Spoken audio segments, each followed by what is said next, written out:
Freshers मालिकेत आम्ही सगळेजण फ्रेशर्स होतो आणि आता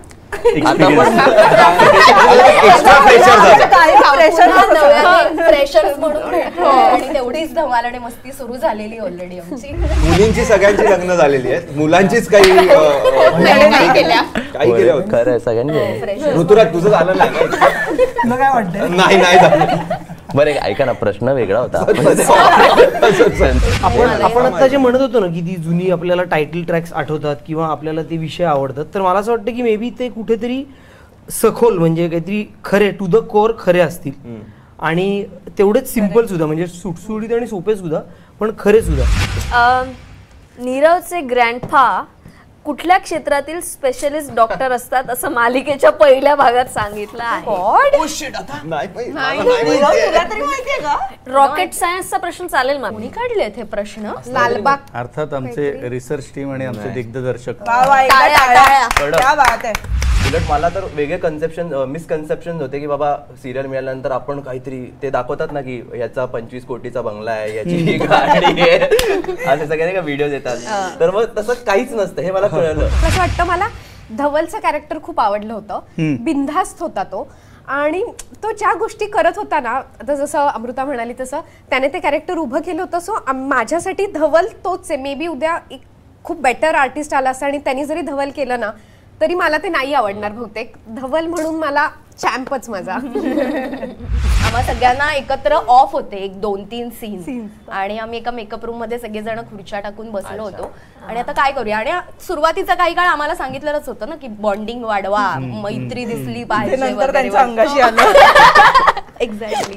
मी खरं फ्रेशर्स करायच्या आधी मी खूप घाण फेज मध्ये होतो माझ्या आयुष्यात पर्सनली, आणि मला ते पण कळत नव्हतं की ऑलरेडी मी अशा फेज मध्ये त्यात नवीन लोक आणि त्यात त्यांच्यावर काम करा. म्हणतो ना की आपण ऍज अ इंडस्ट्री आपण सतत पुढे गेलं पाहिजे. मला इनफॅक्ट असं वाटतं की आपण सगळ्यांनी जरा थांबावं आणि मागे जावं परत. एक सिरियल असूच शकते प्रत्येक चॅनलवर आणि of course they can afford. Post Covid काही बदल झाले असतील सगळ्यांच्या प्लॅनिंग मध्ये, स्ट्रॅटेजीज मध्ये, जे काय असेल चॅनलचं पोस्ट कोविड ऑफकोर्स झाले असते, पण एक सिरियल अशी असायला काहीच हरकत नाहीये असं पर्सनली मला तरी वाटतं. राजकुमार माय गुडनेस.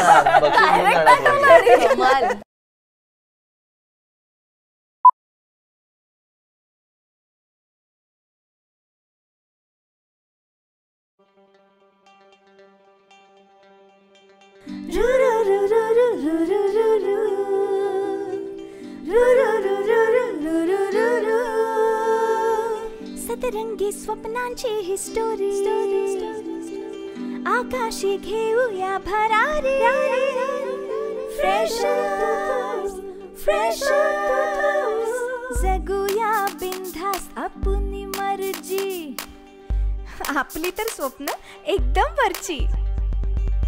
कॉलेजचं कॅम्पस गूगल यारी, सर्चिंग तो जनहित में है जारी. जिंदगी प्रेमाची मिठाई, जिंकण्याचं टॉनिक डेअरिंग दे. कॅफे में चिल मारू यारा, सेल्फी बार बार. शेअरिंग का जमाना, सुनना वाईफाई वाला प्यार. Online offline freshers, tag like post ping freshers. Breakup move on freshers, lifetime hangout freshers. नमस्कार, मी अमृता देशमुख म्हणजेच फ्रेशर्स मधली परी प्रतापराव देशमुख. नमस्कार, मी ओंकार राऊत म्हणजेच फ्रेशर्स मधला धवल मिटबावकर. नमस्कार, मी रश्मी अनपट म्हणजेच फ्रेशर्स मधली मनवा राजे. नमस्कार, मी मिताली महेकर म्हणजेच फ्रेशर्स मधली पौष्टिक बाई सायली बनकर. नमस्कार, मी रसिका वेंगुर्लेकर म्हणजेच फ्रेशर्स मधली रायगडची मँगो बर्फी रेणुका भिलारी. नमस्कार, मी सिद्धार्थ खिरेड म्हणजेच पुण्याचा नीरव देसाई. नमस्कार, मी ऋतुराज शिंदे म्हणजे फ्रेशर्स मधला किरण नयन चक्रदेव. हे बोट होता ना.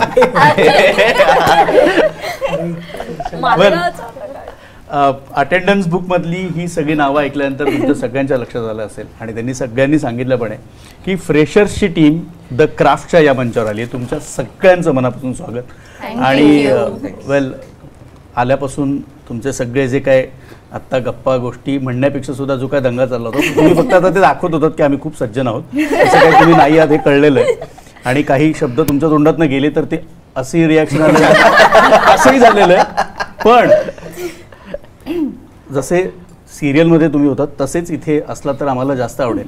आणि टू स्टार्ट विथ तुमच्यापैकी कोणी एकानी छानशी एखादी कमेंट करून पुढच्या प्रश्नांकडे आपण वळूया. करा यार, करा. एरवी कमेंट म्हणजे कोणाबद्दल करायची? कोणावर नकोय, मालिकेबद्दल फ्रेशर्स मालिकेत आम्ही सगळेजण फ्रेशर्स होतो आणि आता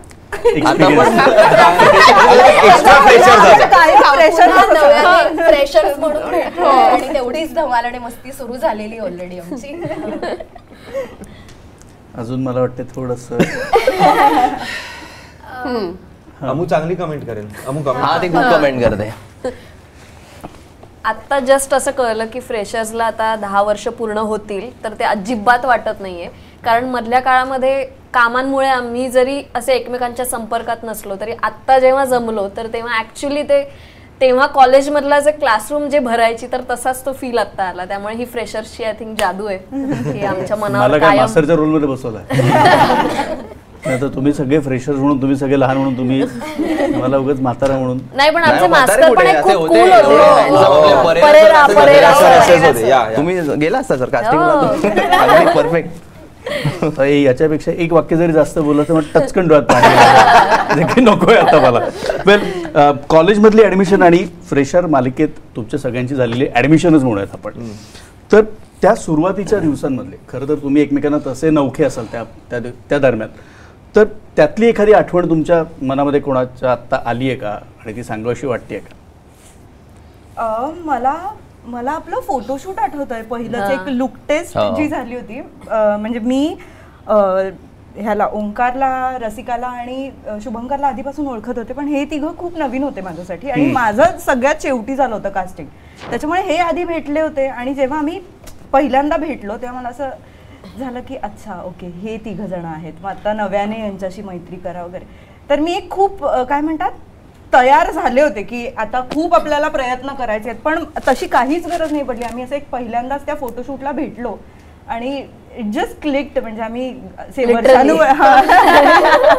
वर्षानुवर्षाचे मित्र असल्यासारखं एक सुरू झाले आमच्या गप्पा आणि मजा मस्ती. सो सेटवर जायच्या आधीपासूनच आमचा दंगा सुरू झाला होता आणि आमच्या दिग्दर्शकाला एक साधारण अंदाज आला होता की त्याच्या खांद्यावर केवढी मोठी जबाबदारी आहे. आपल्यात बॉन्डिंग व्हावं म्हणून आपल्याला आपण सगळे गोरेगावला दादरला नाही, दादर वर्कशॉप वेगळं, पण आपण ओबेरॉयला भेटलो होतो मला वाटतं सगळे तेव्हा. कसं काय पण तेव्हाच मला वाटतं नाही झालं. करेक्ट. आमचं वर्कशॉप पण झालं होतं सगळ्यांचं. गिरगावला झालं होतं. कुठे मला दादर. ठीक आहे. म्हणजे ते आमचं वर्कशॉप झालं होतं तेव्हा पण खूप म्हणजे मजा मस्ती धमाल. आम्हाला एक गेम दिला होता ज्यावर एक शब्द घ्यायचा आणि त्याच्यावर काहीतरी सिनोनिम का असं काहीतरी सिमिलर शब्द असं पटकन तुम्हाला बोलायचा विदाउट थिंकिंग एनिथिंग. तर लोक काहीही बोलत होते. मज्जा मस्ती धमाल मज्जा परत 30 ते शब्द म्हणजे शेवटच्या शेवटपर्यंत पुरलं आम्हाला ते. कारण मग आमच्याकडे असं काही थोडीशी जरी डल मुवमेंट असेल तरी मज्जा मस्ती धमाल फन. म्हणजे यांनी पण आता प्रश्न विचारला असता तर आपण तेच म्हणलं मस्त मस्त मज्जा. म्हणजे ते गेम्स खरं तर असे नावाला राहिले फॉर्मॅलिटी. आमचं आधीपासून असं एक हे तयार झालेलं होतं टाइम पासून. ते गेम आपले खेळायचे म्हणून खेळत होतो. ज्यांनी जो वर्कशॉप घेतला होता ते काय मीर राजदा म्हणून आहेत ते लेखक आणि ऍक्टर ऑफकोर्स. त्यांनी तो घेतला होता वर्कशॉप. त्यांनी खूप वेगवेगळ्या गोष्टी मला रश्मीची पहिल्यांदा ओळख म्हणजे ओळख काय आहे रश्मी हे मला तेव्हा कळलं. इम्प्रोव्हायझेशन देतो ना आपण, मला इम्प्रोव्हायझेशन दिलं होतं की काही करा आणि ना असं करायचंय की कठीण परिस्थितीत टाकायचं समोरच्याला आणि ती परिस्थिती सिच्युएशन प्ले करायला सांगायची. तर ग्रुप होता आणि आमचा ग्रुप आणि समोरचा ग्रुप जे काय वाटेवर. तर त्या समोरच्या ग्रुपमधनं रश्मी आली. म्हणजे रश्मीला काय देऊया मी आणि चॅट आय गेस चॅटी का तू होते शॉप मध्ये जाऊन मागायचं ते. हा तर आता हे सांगायला काही हरकत नाही, आपण सगळे वी आर ग्रोन अप्स. तर मी त्यांना म्हटलं की रश्मी, एका मुलीला केमिस्टमध्ये जाऊन तुला कॉन्डम विकत घ्यायचंय, तर ही सिच्युएशन आहे आणि तू कसं करशील आणि हे सगळं. तर एक मुलगी जाऊन कॉन्डम विकत घेणार वगैरे. आम्हाला वाटलं आता काय करते बघूया रश्मी. रश्मी गेली, एक कॉन्डम द्या, थँक्यू. रश्मी खूपच काय म्हणतात इंट्रोवर्ट नाही म्हणतात, तोंडून जिच्या तोंडून काहीच असं वावगं बाहेर कधीच पडू शकत नाही. त्याच्यामुळे त्यांनी ही सिच्युएशन दिली आणि तिने एवढं इझिली हे केलं की एक कॉन्डम द्या. म्हटलं का तू एवढं इझिली, तुला माझं लग्न झालंय अरे. म्हटलं ओके. मग तेव्हा आम्हाला कळलं की ओके. बरं, आम्हाला जेव्हा हे कळलं सुद्धा की रश्मीचं लग्न झालंय, तेव्हाही आम्ही जे अचाट पडलो होतो, कारण कोणीच असे ओळखत नव्हतं एकमेकाला आणि तिच्याकडे बघून असं वाटत नाही. आम्ही सगळे लग्न झालंय. गॉसिपचा विषय झाला. आपल्यामध्ये एक लग्न झालेली आहे, पण तिच्याकडे बघण्याचा अप्रोच काय थोडासा अजिबात कधी वाटत आणि तिचं लग्न काय झालं नाही, लहान आहे आणि आहे पण ती वयाने काय फार मोठी नाही. तिचं लग्न लवकर झालं आणि आमचं सगळ्यांचं लग्न उशीर. आमचं लग्न होतच नाही. हे दुःखच वेगळं. पोरांनो, मुलींची सगळ्यांची लग्न झालेली आहेत, मुलांचीच काही केल्या होत्या. खरं आहे, सगळ्यांनी. ऋतुराज तुझं झालं नाही? काय वाटतं? नाही झालं. बरं, ऐका ना, प्रश्न वेगळा होता.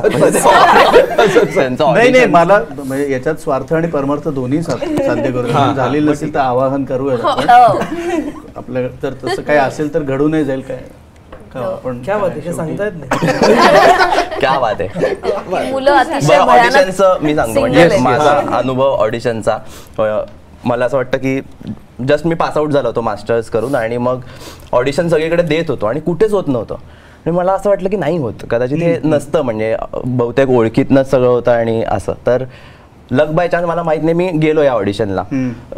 मित्रांना पण विचारलं अरे ऑडिशन आहे, ते नाही आले. आणि मी गेलो आणि भरपूर गर्दी होती.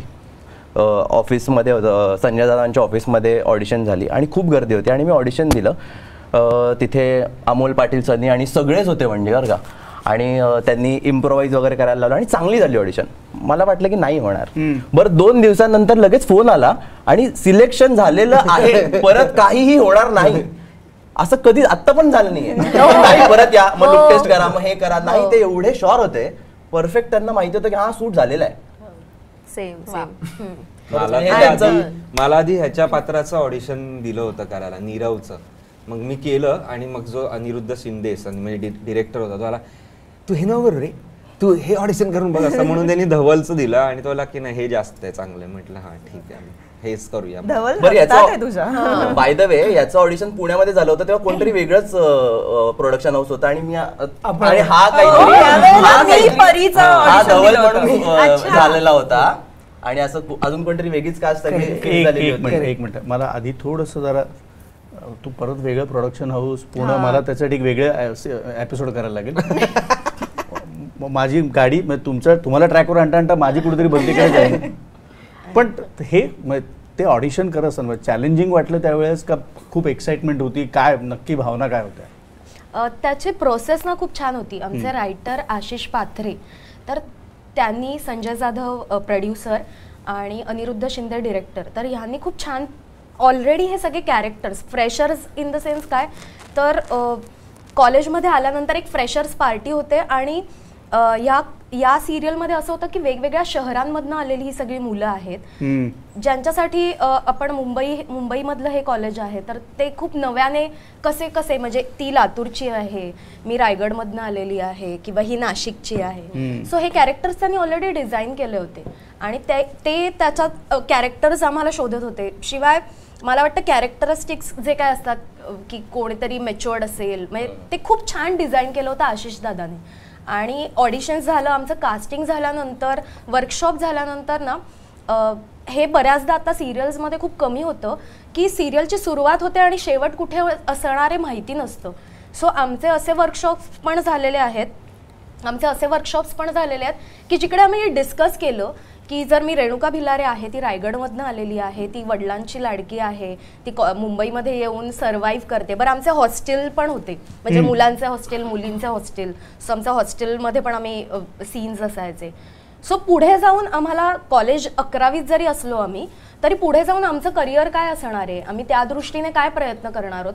सो ही सगळी गोष्ट आम्हा प्रत्येकाला माहिती होती आणि त्या दृष्टीने मग ते कॅरेक्टर्स कसे डेव्हलप करायचे, तर हे सगळं खूप छान प्रोसेस होते. आणि मग आम्ही आमच्या कॅरेक्टरनुसार कुठली आमची रास असेल, मग आम्ही ते ती कशी असेल, ती रागट असेल का, मग इक्वेशन्स आमचे एकमेकांबरोबर कसे असतील. आता चॅटी नाहीये, म्हणजे शुभंकर तावडे नाहीये, तर तो माझा फूड पार्टनर असतो. सो आम्हाला खायची खूप आवड असते. सो कॅन्टीनमध्ये आमची मैत्री कशी होते, तर खाता खाता होते, की तो काहीतरी खात असतो तर तो एक प्लेट मागवतो तर मी पण एक प्लेट मागवते. असं करत करत अचानक की अरे यार आपण दोघं सेम आहोत, आणि अशा झोनमध्ये आमची मैत्री झाली.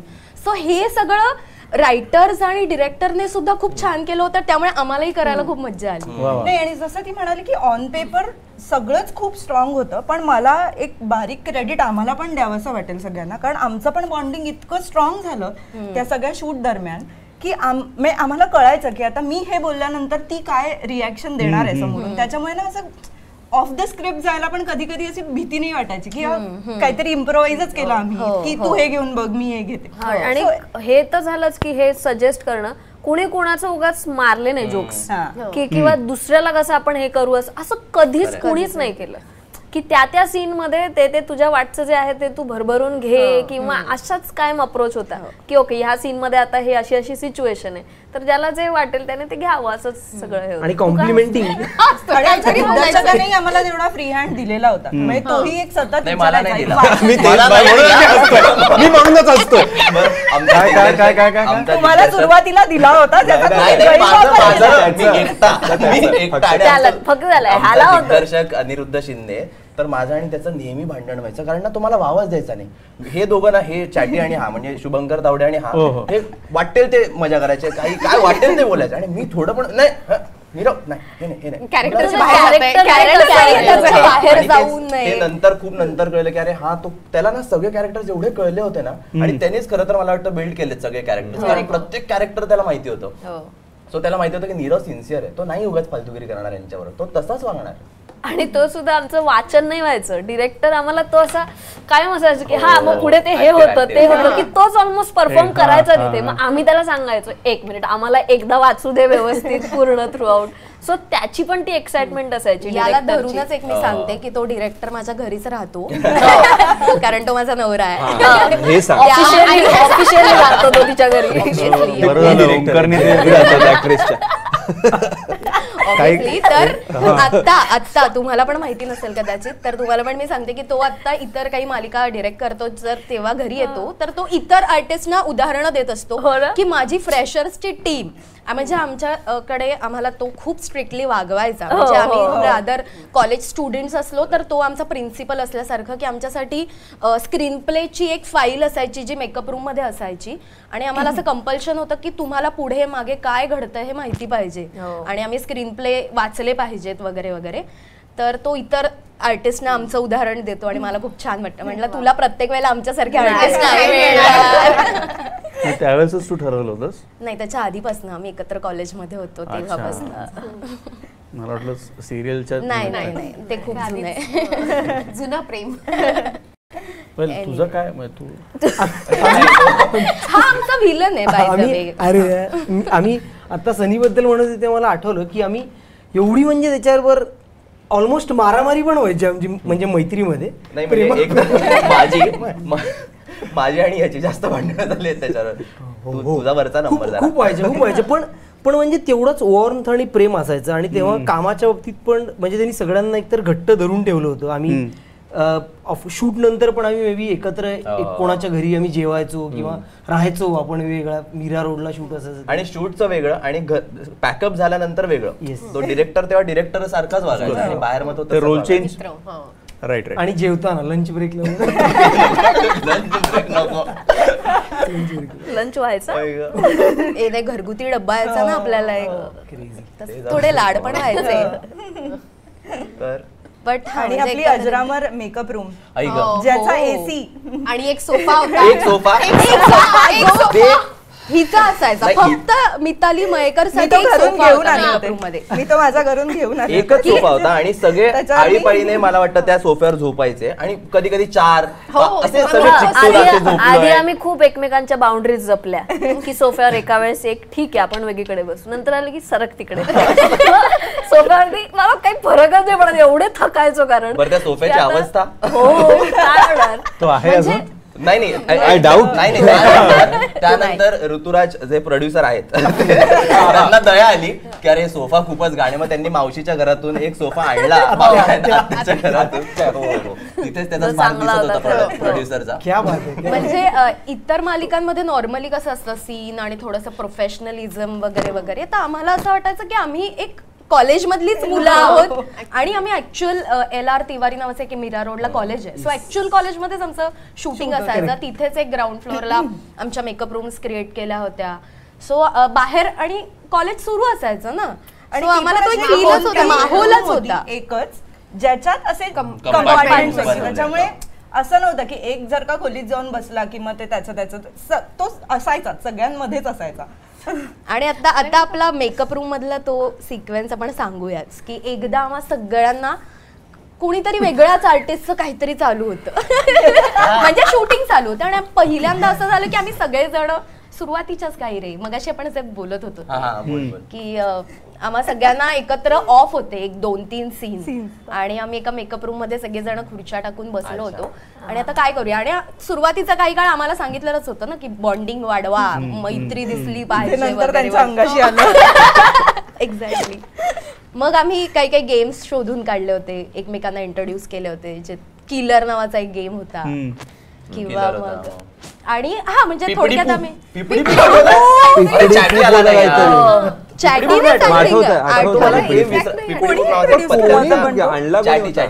आणि तो विसरलोय मी आता काय पण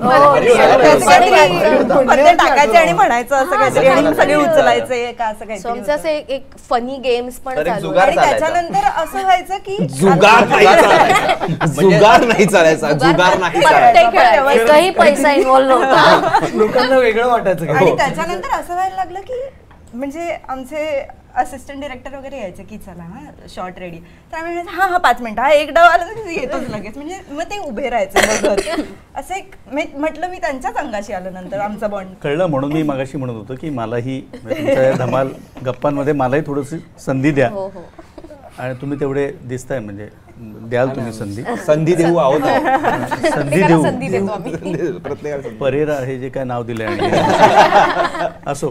तर आता एकूणच तुम्ही म्हणजे काय धमाल मस्ती तुमची जी काय चालली आणि गेमचा विषय निघालाच आहे फन. ओके फन मलाही ते पचनी पाडून घ्यायला लागेल फन. सो आपण ना आता एक मस्त गेम खेळूयात. ती चिठ्ठी उचलायची आहे आणि त्यातल्या चिठ्ठीतला प्रश्न वाचून त्याचं उत्तर द्यायचं आहे. अजिबात काही असे रॉकेट सायन्स प्रश्न नाही आणि जर नाही उत्तर आलं तर ते दुसऱ्याकडे द्यायचं. जो जास्त उत्तर देईल त्याला काहीतरी बक्षीस देण्याची व्यवस्था मी करेन असं मी आश्वासन देत नाही, प्रयत्न करेन. प्रयत्न किंवा जास्त आता परेरा सर म्हणून नाव दिलं तर चांगले मार्क देईल असं काहीतरी करू. येस ठीक आहे ना. रश्मी आळशीपणा करू नकोस. एक मिनिट ती चिठ्ठी जी आता उचलली होती तीच घे तू. तीच उचलणार नाही चुकून तू दुसरी घ्यायला गेली ठेवलीच आहे तशी. हुशार आहे जे रागाने मला ज्या रागात तीच असंच करायचं आमच्या बरोबर. 10 वर्ष ग्लॅमर चढलंय. अरे सॉरी मी वेगळी उचलली होती. अरे वाव काय सॉलिड. नीरवचे ग्रँडफा कुठल्या क्षेत्रातील स्पेशलिस्ट डॉक्टर असतात असं मालिकेच्या पहिल्या भागात सांगितलं आहे. रॉकेट सायन्सचा प्रश्न चालेल मला. अरे यार अभ्यास वगैरे पहिल्या एपिसोड मध्ये तुला तरी माहिती आहे खुद्द नीरवला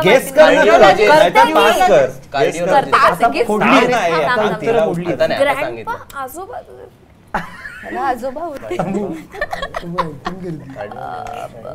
बरोबर. मी न्यूरोलॉजिस्ट म्हणते. परेरा सर फार डेंजर निघाले ना.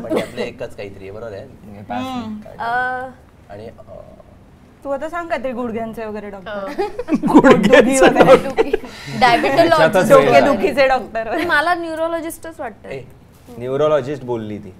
ठीक आहे. डेंटिस्ट करेक्ट आहे. सगळे ऑप्शन तुम्ही मला विचारा. नाही हिचा मग हे दोघे न्यूरोलॉजिस्ट म्हणतात. सांगा ही काय म्हणते. तू सांग न्यूरोलॉजिस्ट वाटतंय.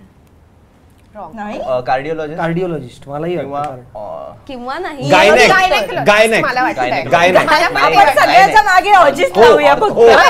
फिरतो काय ऐक ना, तू जितक्या कॉन्फिडन्सने सांगितलं ना, तितक्याच तेवढाच रॉंग आहे. हा. काहीतरी वेगळंच होतं.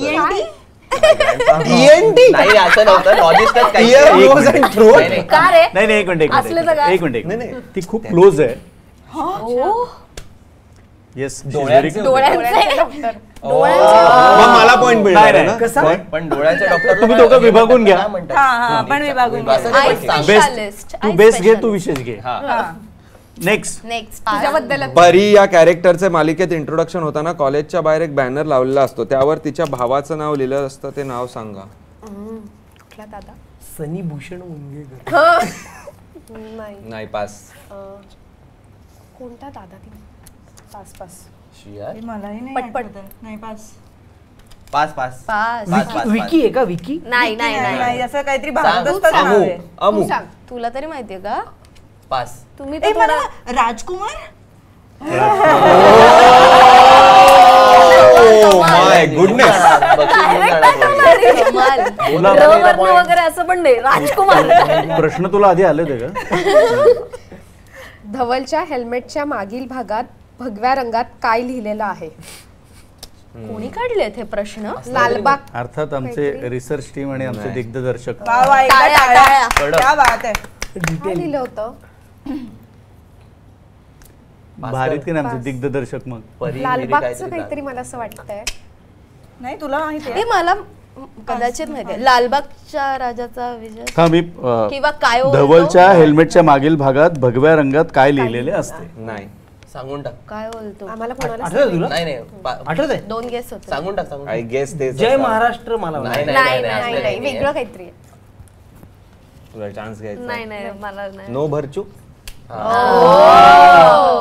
पण बॅग वर पण होतं. आपण हे असं बनवलं होतं हेल्मेट. हेल्मेट पण होतं पहिल्याच त्या शॉटला. बॅग वर लिहिलेलं पण होतं. ते पहिला एपिसोड यांनी बघितलाय. मालिकेत रेणुका भिल्लारेच्या बाबांच्या मिठाईच्या दुकानाचं नाव काय होतं? बापरे मँगोवर. चला येतो. काय प्रश्न? गणपतीचं काहीतरी नाव होतं का? हिला पण माहितीये का? स्वीट शॉपचं नाव. Bhilare sweet shop. नाही गणेश. हा गणपतीशी रिलेटेड असू शकेल. हा.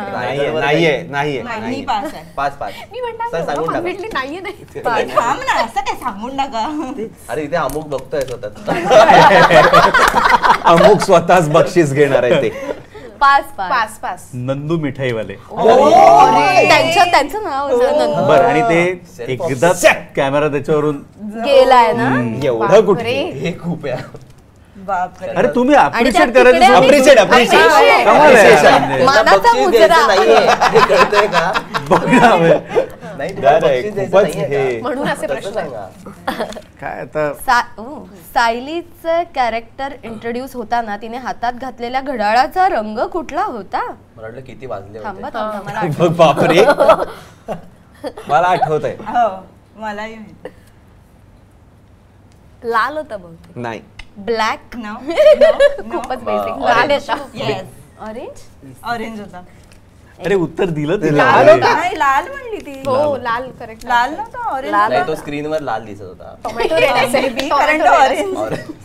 चल लाल टोमॅटो रेड होता. ब्लड रेड अजून काही मॅजेस्टिक रेड वगैरे. सम्राट पाटील या कॅरेक्टरच्या इंट्रोडक्शन मध्ये तो एक खेळ खेळताना दाखवला आहे. त्यावेळी त्याने घातलेल्या जर्सीवर कुठला नंबर लिहिला आहे? ओके सिंपल निघूच यात मला एक वाटतंय. मिनिट. सिंपल आहे. हो काय? हो का? काहीतरी आहे ना, त्याचा रेफरन्स होता काहीतरी नंबरचा. नाही आठवते पण 8 रॅन्डम 8 एकच होता मला. एकच नाही आहे. काहीतरी वेगळा नंबर होता. आपण आता 1 ते 100. एक होता. हा बरं ओके. नाही 0-1 वगैरे असं एक चालेल आणि काय? 0 शून्य, असावा एक. असं बरं मला एक कॉमन आहे. चला पुढचा नंबर जो कुठला 11 वाटतं. 10 12. भेटलं. 12 नाही 14 होता.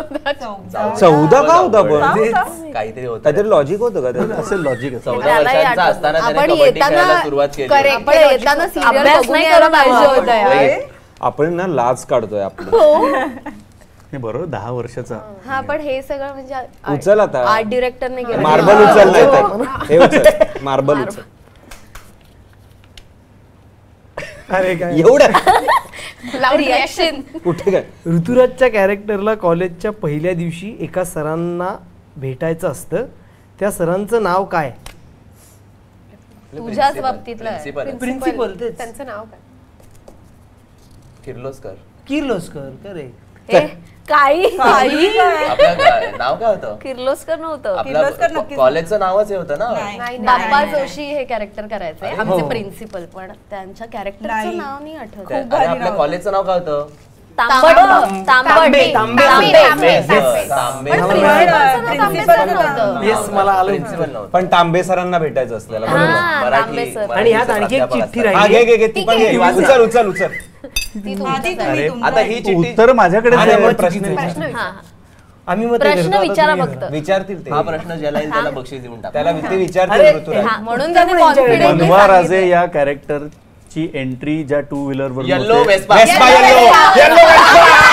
त्याचा नंबर नाही ना विचारला. त्याचा नंबर विचारला त्याच्या नाही. पुढच्या टायरच्या येल्लो वेस्पा. किती वर्ष जुनी वगैरे. येल्लो ती कोणाची होती yellow Vespa by the way? आणलं ती बाहेर. काय माहिती रश्मीला, आणि तेव्हा चालवता येत नव्हती स्कूटर ती तिच्या एवढी हो ना, वाटत होती. घाबरत. आणि एक नंतर सीन आपल्या दोघांचा आणि होता. हसायचं आहे कारण एंट्री आहे. वेल बरं आता मग ही सगळी धमाल झाली. आता let's get back to business again. थोडासा सिरियस प्रश्न आहे म्हणून मी अरे मला थोडंसं सिरियस होऊ द्या असं नका करू. तुम्हाला नाही सिरियस.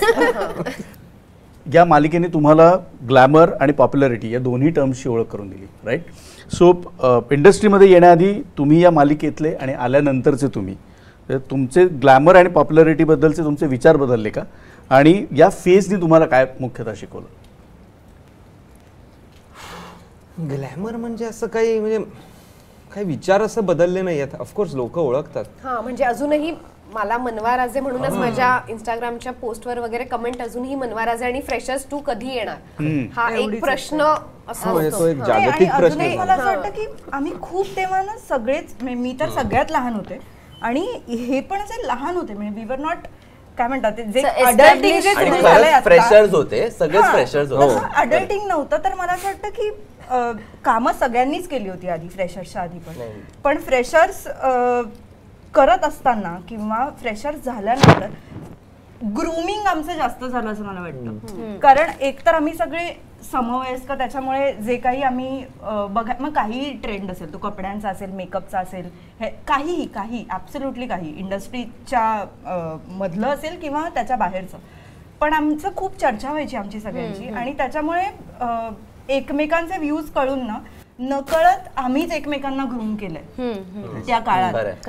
आणि म्हणजे कुठे काय कपडे घालून जायचं, तिथपासून कुठे काय बोलायचं.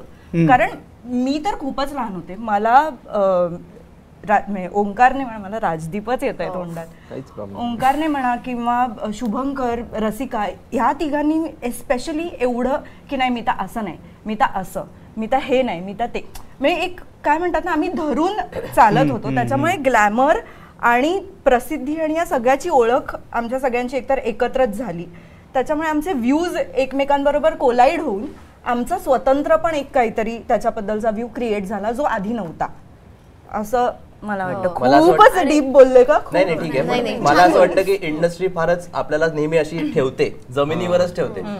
उलट मला तर वेगळे मिसकन्सेप्शन होते की बाबा सिरियल मिळाल्यानंतर आपण काहीतरी ते दाखवतात ना की याचा 25 कोटीचा बंगला आहे, याची गाडी आहे, असे सगळे नाही का व्हिडिओ येतात. तर मग तसं काहीच नसतं हे मला कळलं की हे असं नाहीये. तुम्ही असे ग्राउंडेडच राहता नेहमी. असं काहीतरी सैराट केला म्हणून तू काहीतरी मोठा असं नाहीये. तो पण साधाच असतो, आपल्यासारखाच असतो. फक्त आपण त्याला स्क्रीनवर बघतो म्हणून लोकांना वाटतं की अरे काहीतरी हा पॉप्युलर झाला, आता मा झालाय. पण असं काही नाही. म्हणजे आमच्यात तरी असं मी बघितलं नाही. कारण लोक पण तसे पाहिजेत आपल्या आजूबाजूला, जे आमच्या आजूबाजूला होते आमच्या नशिबाने. आणि ग्लॅमरचं म्हणजे खरं तर आता खूप बदलल्या गोष्टी, ज्या स्पीडने सोशल मीडिया आणि OTT वगैरे सगळं जसं आलं तशा ह्या गोष्टी खूप बदलल्या. तेव्हा अशी ती सुरुवात होती इन्स्टा आणि याची, मग आम्ही ते ऍक्टिव्ह असायचो त्याच्यावरती, मग ते पोचायला लागलं होतं लोकांपर्यंत सगळं. सो तेव्हा ते जे एक टिपिकली ग्लॅमर जे होतं ते एक तर खूप आत्ताच्या स्पीडने पोचत नव्हतं, आणि सेकंडली ते रिसीव्ह करण्यासाठी आम्हाला तेवढा वेळच मिळायचा नाही, कारण आम्ही दिवस रात्र शूट करायचो. मग जेव्हा ती सिरियल संपली साधारण, किंवा एक आम्हाला असं कळायला लागलं की ओके लोक बघत होती, लोकांना खूप आवडत होती, आणि आत्तापर्यंत जेव्हा लोक युट्यूबवरती ते बघतात, ती जनरेशन जी आहे ज्यांना ते रिलेट होतं ती बघतात, तेव्हा ते ग्लॅमर खरं तर आतापर्यंत असं आमच्यापर्यंत पोहोचतंय. म्हणजे सलाईन मधनं जसं एक येत राहतं ना, तसं ते अजूनही ती पॉप्युलॅरिटी त्यातनं मिळणारे ते जे सगळे आहे, ती पुण्य जी आहे ती आमच्यापर्यंत अजून अशी सगळी पोहोचते. खूप भारी वाटते आमच्याबद्दल की जसं अमृता म्हणाली की तेव्हा त्या सगळ्याची सुरुवात होती ना, इंस्टाग्राम आणि या सोशल मीडिया, ते आता टिपेला जाऊन पोहोचले. या काळात सुद्धा लोक युट्यूबवर जाऊन आमची सिरियल बघतात आणि ती तेवढीच रिलेटेबल वाटते त्यांना. म्हणजे आत्ता मी कोल्हापुरात गुढीपाडव्याच्या निमित्ताने गेले होते आणि एक फोटोग्राफर मुलगी आली मला भेटायला आणि ती म्हणाली की मी फक्त फ्रेशर्ससाठी तुम्हाला भेटायला आले. So nice. आणि तिने हात मिळवला. तर मला तेच वाटतं की जसं जनरेशन वाढणार आहे, नवीन नवीन फ्रेशर्स येणार आहेत, तर आम्ही जसे वल्नरेबल होतो, वेगवेगळ्या शहरांमधनं आलेलो होतो, तसेच बरेच जण मुंबईत येतात करिअर करायला कॉलेजेसमध्ये. सो त्यांना हे खूप रिलेट करतं. सो आमचं हे ऑडियन्स आमच्याबरोबर, म्हणजे आम्ही म्हातारे झालो तरी कदाचित ते फ्रेशर्स बघून आमच्यावर तितकंच प्रेम करत राहतील. म्हणजे अजूनही लोक तेच म्हणतात की तुम्हाला ना फ्रेशर्स पासून फॉलो करतो, आणि मला असं 9 वर्ष असा प्रोजेक्ट आहे ना की आपण खरंच सांगू शकतो प्राऊडली की बाबा मी याच्यात काम केलं. आणि म्हणजे आता जरी आम्ही अशी खूप मजा मस्ती वगैरे दिसत असली आणि स्क्रीनवर पण दिसत असली, तरी त्याच्या मागे आम्ही सगळ्यांनी खूप मेहनत केली, म्हणजे स्वतःचे कॅरेक्टर्स डेव्हलप करण्यासाठी. आणि आता आम्ही तिघी जणी रूममेट होतो, सो हॉस्टेलमध्ये राहणाऱ्या मुली दाखवलेलो. सो आमचा एखाद दुसरे दिवस असे असायचे की हॉस्टेलचे सगळे सीन असायचे, मग त्यात आमची भांडणं पण असायची, आमचे इमोशनल सीन्स पण असायचे. सो ते करता करता सुरुवातीला आम्हाला जाणवायचं की तितकं रॅपो नाहीये किंवा आम्हाला वेळ लागतोय. नंतर आम्ही त्यात इतके मुरलो होतो की रेणुका म्हणून मी कशी रिॲक्ट होईन हे तेव्हा समजून गेलो होतं. किंवा आणि मगाशी म्हणाली सुद्धा की तिची रिॲक्शन काय असणार आहे ते पात्र. म्हणजे इतकं झालं होतं की नंतर आम्ही वन शॉट करायला लागलो होतो सगळे आमचे हॉस्टेलचे सीन. तुम्ही अँटिसिपेट करू शकत होतात की ही रिॲक्शन येणार आहे आता पुढची. मगाशी अमृता म्हणाली त्याप्रमाणे की आता ग्लॅमर बद्दल तुम्ही म्हणत होता की आम्हाला स्वतःला कधी कधी पाहायला वेळ नसायचा, म्हणजे असं वेडं वाकडं शूट चालू असायचं वगैरे वगैरे. तर आम्हाला कधी कधी ट्रेन मध्ये येताना लोक भेटायचे आणि ते म्हणायचे मस्त झालं तुमची सिरियल, आम्हाला आवडते. तर आम्ही त्यांच्याकडून अपडेट घ्यायचो की आता कुठलं काय चालू आहे एपिसोड आणि तुम्हाला कुठला आवडतं. कारण नवीन चॅनल काहीच कोणाला माहिती नाही आणि अचानक बूम झालं. पहिला शो होती ना, टिपिकल फॅमिली ड्रामा. कुठला चॅनल असा नवीन आलाय आणि असं एवढा बूम झाला असं झालं नाही. आणि इनफॅक्ट मला वाटतं की मग त्यावेळेस सोशल मीडिया एवढा ऍक्टिव्ह नसल्या कारणाने लोक एकमेकांशी कनेक्टेड जास्त होती रादर दॅन सोशल मीडियाच्या पेक्षा सुद्धा एकमेकांशी समोरासमोर जास्त कनेक्टेड होती, त्याच्यामुळे तो जास्त त्याचा इम्पॅक्ट असेल. ना मला आणि शुभंकरला तर हे ओबेरॉयला आईस्क्रीम फ्री दिलं होतं तेव्हा तो हे होता काय ते नोटबंदी, ते सगळा तो काळ सुरू होता. त्यामुळे काहीतरी कॅश नव्हतं का काहीतरी नव्हतं का, कार्ड चालत नव्हतं त्याच्याकडे का आमच्याकडे काय नव्हतं, असं काहीतरी झालं. म्हणलं रे पण पाहिजे रे आईस्क्रीम, त्याला कुठलं खाऊ वगैरे वगैरे. तर त्यांनी आम्हाला ना त्याच्यात जेलॅटच होतं, तर त्याच्या काहीतरी एक फ्लेवर काढून दिला. सर जीवावर कसं फ्रेशर्स बेस्ट आहे तसं आमच्याकडे. म्हटलं बापरे, ते म्हटलं हे ते सर काय नाही उद्या द्या सर, काय नाही पैसे. म्हटलं हा उद्या येऊन देतो. मग तो मॅनेजर आला, अरे पैसे मागतोच मारलं वगैरे त्याला. म्हटलं नाही नाही उद्या आणून देतो आम्ही, इथे समोरच राहतो वगैरे. तर अशा काही गोष्टीतनं ग्लॅमर हळूहळू जे काय फेम ग्लॅमर पोचत होतं.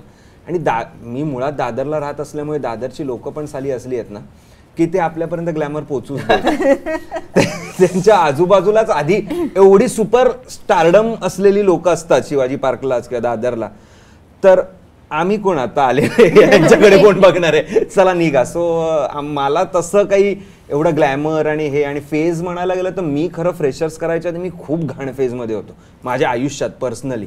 आणि मला ते पण कळत नव्हतं की आता ऑलरेडी मी अशा फेजमध्ये त्यात नवीन लोक आणि त्यात त्यांच्याबरोबर काम करा, आई शपथ, त्यांना दाखवा मी कसा आहे वगैरे वगैरे सगळंच.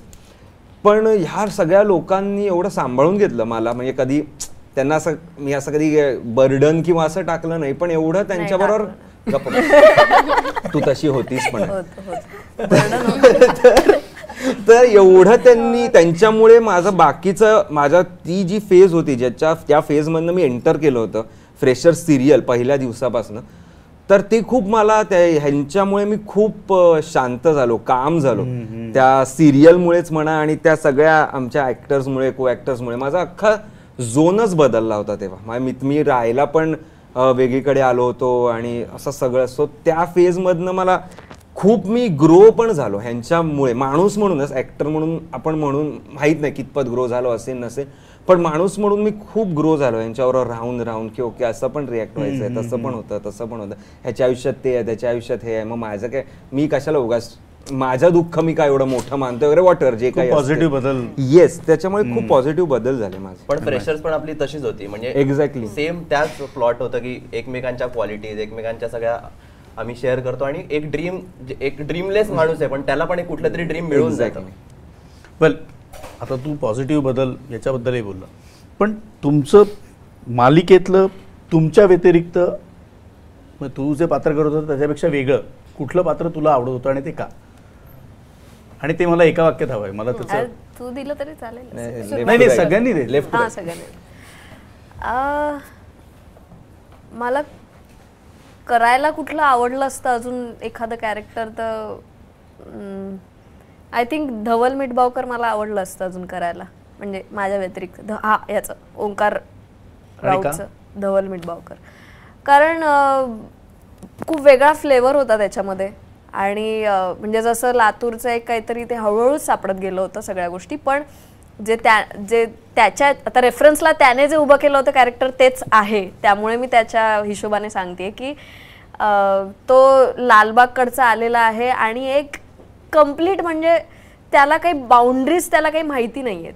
म्हटलं तर त्याचं विश्व खूप छोटं आहे, पण तो ज्या कृती करतो त्याला काही लिमिट नाही आहे. सो मला आवडलं असतं तेही कॅरेक्टर करायला की ज्याच्यामध्ये आपल्याला खूप स्कोप आहे करायला, त्यामुळे मला ते आवडलं असतं. ग्रेट. येस, मला नीरवचं आवडलं असतं करायला, कारण मला एकतर असा एक शांत आणि सेन्सिबल मुलगा वगैरे असं एक मला कधीच कोणी बघितलं नाही सेन्सिबल मुलगा, तर त्यामुळे मला नीरवचं आवडलं असतं करायला. मनवा माझ्याकडे का बघते? मला माझं कॅरेक्टर सोडून एखादं कॅरेक्टर करायला आवडलं असतं, त्यापेक्षा मला असं वाटतं मला धवलचं कॅरेक्टर खूप आवडलं होतं. बिनधास्त होता तो, आणि तो ज्या गोष्टी करत होता ना, आता जसं अमृता म्हणाली तसं त्याने ते कॅरेक्टर उभं केलं होतं. सो माझ्यासाठी धवल तोच आहे. मे बी उद्या एक खूप बेटर आर्टिस्ट आला असता आणि त्यांनी जरी धवल केलं ना तरी मला ते नाही आवडणार बहुतेक. धवल म्हणून मला चॅम्पच माझा. माझंही सेमच उत्तर आहे. मला माझा पात्र सोडून दुसरं जे आवडत असेल तर ते धवल मिठबावकरचंच आहे, कारण म्हणजे ते पात्रच एकतर खूप भारी होतं, पण ओंकारने ते ज्या पद्धतीने त्याच्यात जीव ओतलाय ना, इट इज अमेझिंग. माझी 2 उत्तर आहेत. मुलांमध्ये ऑफकोर्स धवलचं कॅरेक्टर, कारण त्याला खूप छान शेड्स पण होत्या, म्हणजे ते धतिंग पण होतं, पण तो आजी बरोबर राहणारा असतो, सो तो आजीची काळजी घेणारा पण असतो. सो त्याचे ते खूप मस्त डेव्हलप झालं होतं ते कॅरेक्टर, आणि तो खूपच कमाल करायचा. त्यामुळे ते. आणि मुलींमध्ये मला हिचं कॅरेक्टर सायली, माझ्या फोनमध्ये अजूनही मितालीचं नाव सायली म्हणूनच सेव्ह आहे. सो ती एक मेच्युअर कॅरेक्टर की जी आईवडिलांपासून दूर राहिली आहे, आईची म्हणजे तिला वडील नसतात, सो स्वतःची काळजी घेणारी, जॉब करणारी, म्हणजे कॉलेज, ती एकमेव असं कॅरेक्टर होतं जे कॉलेज पण करतंय आणि जॉब पण करतंय. सो ते खूप मेच्युअर्डली आणि खूप मिताने खूप छान प्ले केलं होतं. सो मला हे 2 कॅरेक्टर्स आवडतात.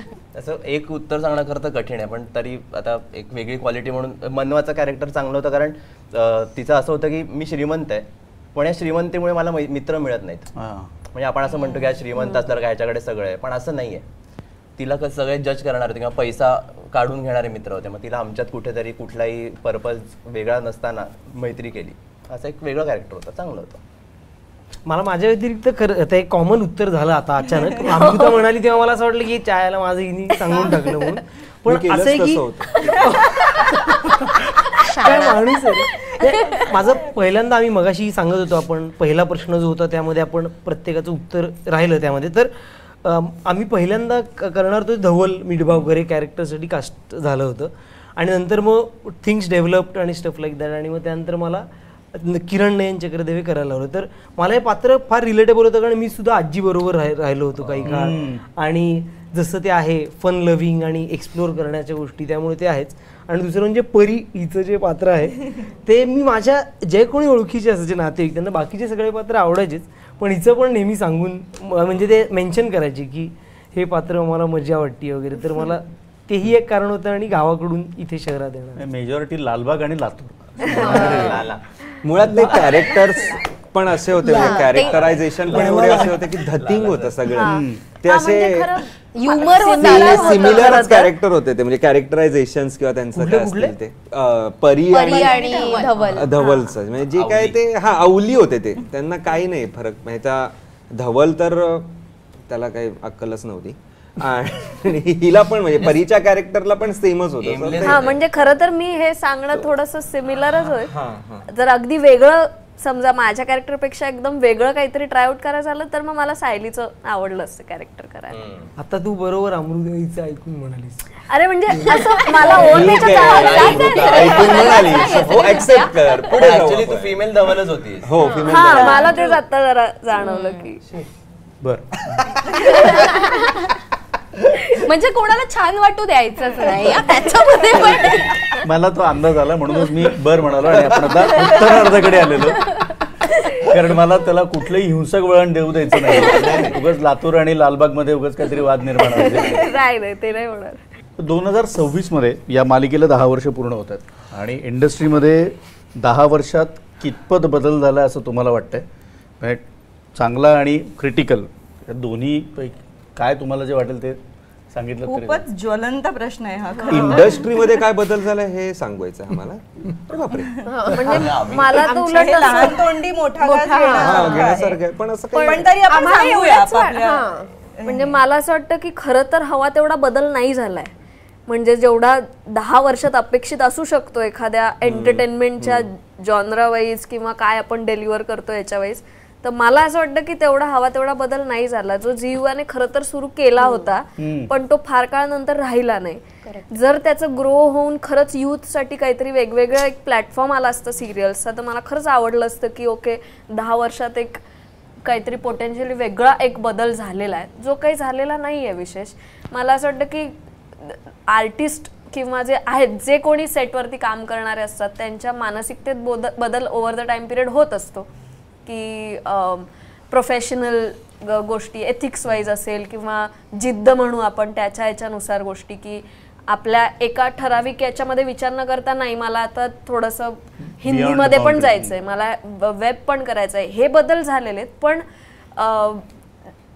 ऑडियन्ससाठी म्हणून आपण काय केटर करतोय तर त्याच्यामध्ये विशेष बदल नाही झालाय असं मला वाटतं. ओके. आणि आपण एक म्हणतो ना की आपण ॲज अ इंडस्ट्री आपण सतत पुढे गेलं पाहिजे, आपण पुढे गेलं पाहिजे. मला इनफॅक्ट असं वाटतं की आपण सगळ्यांनी जरा थांबावं आणि मागे जावं परत. म्हणजे मला खरंच आवडेल की सगळे जे आपले चॅनल्स आहेत ते मागे गेले, सगळे प्रोडक्शन हाऊसेस परत मागे गेले, आम्ही ॲक्टर्स परत मागे गेलो. कारण तेव्हा जे आम्ही करत होतो किंवा इतरांनीही करून ठेवलेलं आहे त्याला मला नाही वाटत त्याच्या तोडीस तोड आत्ता काही आम्हाला मिळतंय. आता हा झाला आमचा भाग, जे आम्ही इंडस्ट्रीचे भाग आहोत. पण जे इतरही लोक आहेत किंवा आमच्यापेक्षा वयाने कमी, लाईक शी सेड यूथ जे आहे, त्यांना केटर करणारं खरंच काही नाहीये. म्हणजे आम्हालाच केटर करणारं काही नाहीये, तर यूथचं तर म्हणजे लांबच राहिलं. सो आय रिअली फील की we all as a unit should go back आणि रिव्हिजिट. म्हणजे कॉन्टेंट म्हणजे त्याच्यात बदल नाही झाला अजून तरी मला चालण्यासारखं आहे, पण जे होतं ते तरी करूया. मग तसं टाइम मशीन मिळालं तर फार किंवा जे आजूबाजूला घडतंय ते जरी केलं तरी होऊ शकतं. म्हणजे जर अगदी समजा जुन्या गोष्टी पुन्हा आणता येणं अवघड जात असेल तर की ऍटलीस्ट जे खरोखर घडतंय आजूबाजूला त्या गोष्टी दाखवल्या. आणि फ्रेशर्स मध्ये तेच होतं की साधारणपणे एखाद्या कॉलेजमध्ये जे घडू शकतं ते दाखवायचे. सो ते झालं तरी छान वाटू शकतं. खरेपणाला जोड धरून. म्हणजे टायटल सॉन्ग पण हल्ली लक्षात नाही राहत असं झालं. म्हणजे आता आपण म्हणजे आता वादळ वाट आभाळ माया आणि ह्यांचे बापरे तोंड पाठ टायटल सॉन्ग आपण म्हणजे लोक कॉम्पिटिशनला गातात एवढे, पण ते पण हल्ली जरा कमी झालंय असं मला वाटतं की यार ते टायटल सॉन्ग असणं आपल्या ह्याचं तर ते पण जरा कुठेतरी कमी झालंय असं मला वाटतं. म्हणजे ते लक्षात न राहणारे टायटल सॉन्ग येतात असं मला वाटतं. नाही आणि ओंकार हे तू यू राईटली सेट, कारण आभाळ माया वादळवाटचे एपिसोड जेव्हा आम्ही केले तेव्हा आम्हाला अपेक्षित हेच होतं, कारण तुमची जनरेशन बेसिकली मग तुम्ही 90s बॉर्न सगळे मिलेनियल चाइल्ड सगळे आणि त्यानंतरचं खरं तर चॅनलचं ट्रान्सफॉर्मेशन सगळे, कारण दूरदर्शन सोडून बाकी प्रायव्हेट चॅनल्स हे तसे नव्याने आले होते आणि त्याच्यात ह्या सिरियल्सनी माइलस्टोन त्यांनी अचीव केले आणि त्याचे टायटल ट्रॅक घराघरात लागणं आणि त्याचा उल्लेख तू फ्रेशर्सच्या निमित्ताने करणं हे खरं तर त्या सिरियलचं पण काय म्हणतात त्याचं श्रेय आहे आणि त्याचंही डेफिनेटली हा फक्त वादळवाट आणि आभाळ मायाबद्दल बोलला, पण अशा म्हणजे तू नाव सांग आम्ही गातो टायटल सॉन्ग आणि फक्त टायटल सॉन्ग टायटल सॉंग्स तर आहेतच, पण त्या व्यतिरिक्त कॉन्टेंट की जो एंगेजिंग होता. म्हणजे आपण आता म्हणतोय की लोक टेलिव्हिजन कडनं पाठ फिरवतात, पण लोकांना काय बघायला आवडतंय किंवा तेच ही म्हणाली तसं की आजूबाजूला घडणाऱ्या गोष्टी ज्या सोप्या सुटसुटीत असतील किंवा त्या रिलेट करणाऱ्या असतील आणि ओव्हर द पिरियड जसं यंगस्टर्ससाठी जसं झी युवाने ते पाऊल उचललं होतं आणि अशा पद्धतीचं त्यानंतर फुलपाखरूही झालं त्या निमित्ताने. पण असे काही कॉन्टेंट किंवा असे विषय जे आजच्या यूथला किंवा आमच्यासारख्या लोकांना पुन्हा एकदा टेलिव्हिजनकडे आणू शकतील, तर हे व्हायला हवं होतं पुढच्या 10 वर्षात, जे आम्हाला वाटतं की नाही होत. 2009 मध्ये मला आठवतंय झी मराठीवर अनुबंध नावाची मालिका होती ज्यांनी सरोगसी हा विषय हाताळला होता आणि म्हणजे ती इतकी गाजली होती, लोकांना आवडली होती. पण मग आता का कुणीच असं काही धाडस करू पाहत नाहीये. म्हणजे अर्थात त्यांची काही गणितं असतील, आम्ही कम्प्लिटली ते डिस्कार्ड करून नाही चालणार, कारण आम्हाला इथे बसून बोलायला सोपं आहे की अरे तुम्ही काय करताय वगैरे, पण त्यांचंही असेलच काहीतरी. पण मला असं होतं की एखाद काहीतरी एक सिरियल असूच शकते प्रत्येक चॅनलवर आणि of course they can afford. Post Covid काही बदल झाले असतील सगळ्यांच्या प्लॅनिंग मध्ये, स्ट्रॅटेजीज मध्ये, जे काय असेल चॅनलचं पोस्ट कोविड ऑफकोर्स झाले असते, पण एक सिरियल अशी असायला काहीच हरकत नाहीये असं पर्सनली मला तरी वाटतं. आणि मग आपण म्हणतोय की की आपलं ऑडियन्स जातंय, टेलिव्हिजनचं ऑडियन्स नाहीये असं आपणच म्हणतोय, कारण ऑडियन्स बदलतंय, त्यांचा माइंडसेट बदलतोय, त्यांचे विचार बदलतात, त्यांच्या आवडीनिवडी बदलतात. मग तसे विषय पण आपण टेलिव्हिजनवर द्यायला हवेत तर ऑडियन्स आपला राहील. आणि येणारं जनरेशन जे आहे ते पण मागच्या जनरेशनने ऍक्सेप्ट केलं तर नवीन जनरेशन नक्की करेल. म्हणजे जेन वाय आणि जेन झी आहे तर they are more forward in terms of accepting new things. Right. Sorry, हे जेन वाय कोण आहे? नाही माहिती. आणि मला हेही वाटतं की जेन वाय जेन झी हो का? अरे म्हणजे मी तुझ्यापेक्षा मी वयाने मला काहीच माहिती. आपण आता जे म्हणत होतो ना की ती जुनी आपल्याला टायटल ट्रॅक्स आठवतात किंवा आपल्याला ते विषय आवडतात, तर मला असं वाटतं की मे बी ते कुठेतरी सखोल म्हणजे काहीतरी खरे टू द कोर खरे असतील आणि तेवढेच सिम्पल सुद्धा, म्हणजे सुटसुटीत आणि सोपे सुद्धा पण खरे सुद्धा. जसं जसं सुपरफिशियल व्हायला लागतं, म्हणजे फक्त काहीतरी आवडतंय लोकांना, मजा वाटतेय म्हणून, तर मग त्याची लाईफ आणि त्याची व्हॅल्यू तेवढीच राहते, आपल्यावरती मनावरती परिणाम त्याचा तेवढाच होतो. त्यामुळे आठवत नाही लोकांना आणि जे आठवतं ते मे बी गहन काहीतरी खरं असावं असं वाटतं. आणि म्हणूनच बघाल तर ना एकच छोटासाच मुद्दा आहे, प्लीज म्हणजे 10 वर्षाचा नाही म्हणत, पण तुम्ही जुन्या सिरियल जर बघितल्या ना, खूप जुन्या, प्रपंच, आभाळमाया, त्याला बॅकग्राऊंड म्युझिक एवढं नसायचं. खूप ठराविक ठिकाणी बॅकग्राऊंड म्युझिक होता, म्युझिकचा वापर पण ठराविक ठिकाणी गरजेपुरता. आता तुम्ही बघाल तर कंटिन्युअस मागे तुमचं बॅकग्राऊंड म्युझिक सुरू असतं आणि त्याचं कारण पण मी एक इंटरव्ह्यूज बघत होतो असाच कुठला तरी पॉडकास्ट, त्याच्यामध्ये सांगितलं की घरातली बाई किचनमध्ये काम करत असते, सो माझ्या म्युझिकनी तिचं लक्ष जातं की ओके काहीतरी ढॅडॅन वाजलं, अच्छा काहीतरी महत्वाचं आहे, मग ती काम ठेवते आणि मग बघायला येते. पण तेव्हाही बायका काम करत होत्याच. पण Exactly. त्यापेक्षा त्या पण बाईला no. विषय बघायचा आहे की म्हणून मी माझं काम संपवते आणि बघायला येते असं वाटायला हवं ना. थोडक्यात काय की आता तुम्ही ते घेत सगळ्यांचं असलेला planning. कॉन्टेंट आणि त्याच्यामधले तुमचे हुक पॉइंट्स काय काय आहेत ते जास्त इम्पॉर्टंट, आणि तुम्हाला मेन काय छान द्यायचं प्रेक्षकांना. मला वाटते त्या सगळ्या गोष्टीमध्ये तुम्ही आता नवीन जे या जनरेशनचे कलाकार आहेत तुम्ही सगळे सांगताय, नक्कीच चॅनल त्याचा विचार करतील. वेल तुम्ही चॅनलने ते ऐकेल आणि नक्कीच काहीतरी छान बदल होईल या अपेक्षेनेच आपण आता एंड नोटवरती आलो. आणि मगाशी जो तुम्ही खूप अभ्यास करून जो गेम खेळलात आणि त्याच्यामध्ये अनेक प्रश्नांची चुकीची उत्तर दिली त्याच्यासाठी म्हणून, पण जवळपास तुम्ही गेलात त्याचं लक्ष सगळं तिकडेच आहे. अरे नाही, मला लाज वाटली, आम्हाला एकही उत्तर आलं नाही.